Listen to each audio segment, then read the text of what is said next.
Pelajaran Sekolah Sabat, Senin 28 April 2025. Pelajaran kelima di triwulan yang kedua.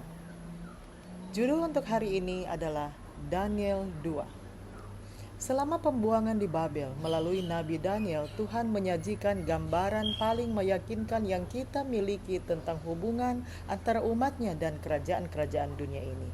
Rakyatnya tidak lagi otonom. Mereka sekarang menuai konsekuensi dari pilihan mereka. Daniel mungkin belajar dari konsekuensi itu. Bacalah Daniel 2 ayat 31 sampai 35 yang memberikan gambaran panorama sejarah dunia hingga akhir zaman. Kebenaran penting apakah yang dapat kita pelajari dari nubuatan yang menakjubkan ini? Saya baca dalam Daniel 2 ayat 31 sampai 35. Ya Raja, Tuanku melihat suatu penglihatan, yakni sebuah patung yang amat besar. Patung ini tinggi, berkilau-kilauan luar biasa, tegak di hadapan Tuanku dan tampak mendahsyatkan. Adapun patung itu kepalanya dari emas tua, dada dan lengannya dari perak, perut dan pinggangnya dari tembaga, sedang pahanya dari besi dengan kakinya sebagian dari besi dan sebagian lagi dari tanah liat. Sementara Tuanku melihatnya, terungkit lepas sebuah batu tanpa perbuatan tangan manusia, lalu menimpa patung itu tepat pada kakinya yang dari besi dan tanah liat itu sehingga remuk. Maka dengan sekaligus diremukkannya lah juga besi, tanah liat, tembaga, perak, dan emas itu, dan semuanya menjadi seperti sekam di tempat pengirikan pada musim panas. Lalu angin menghembuskannya sehingga tidak ada bekas-bekas yang ditemukan. Tetapi batu yang menimpa patung itu menjadi gunung besar yang memenuhi seluruh bumi. Pada akhir abad ke-19, banyak orang memancarkan kepercayaan baru pada kemajuan manusia. Pameran Paris tahun 1900 misalnya merupakan pertunjukan optimisme yang luar biasa tentang masa depan. Tentunya dengan semua kemajuan teknologi dan ilmu pengetahuan kita, banyak masalah terburuk umat manusia akan berakhir. Ketika umat manusia memasuki abad ke-20, di antara banyak pemikir ada optimisme besar ini bahwa cita-cita pencerahan seperti kesempurnaan manusia dan kekuatan nalar akan mengantarkan era baru yang indah bagi umat manusia.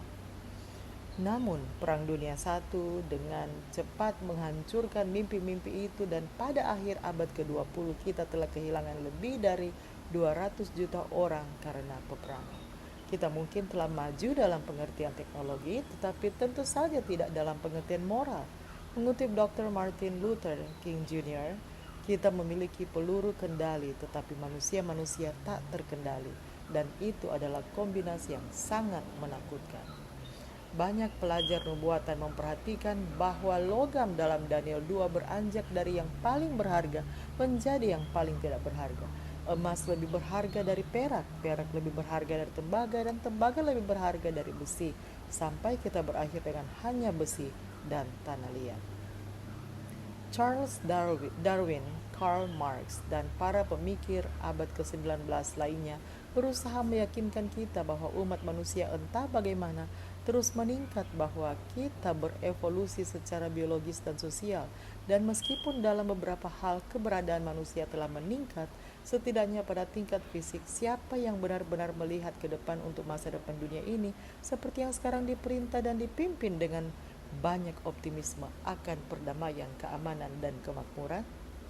Yesus memperingatkan, kamu akan mendengar deru perang atau kabar-kabar tentang perang, sebab bangsa akan bangkit melawan bangsa dan kerajaan melawan kerajaan.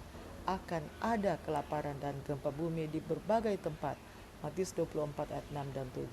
Terlepas dari peringatan-peringatan ini, bagaimana kita bisa merasa nyaman mengetahui bahwa kita telah diperingatkan sebelumnya tentang hal itu?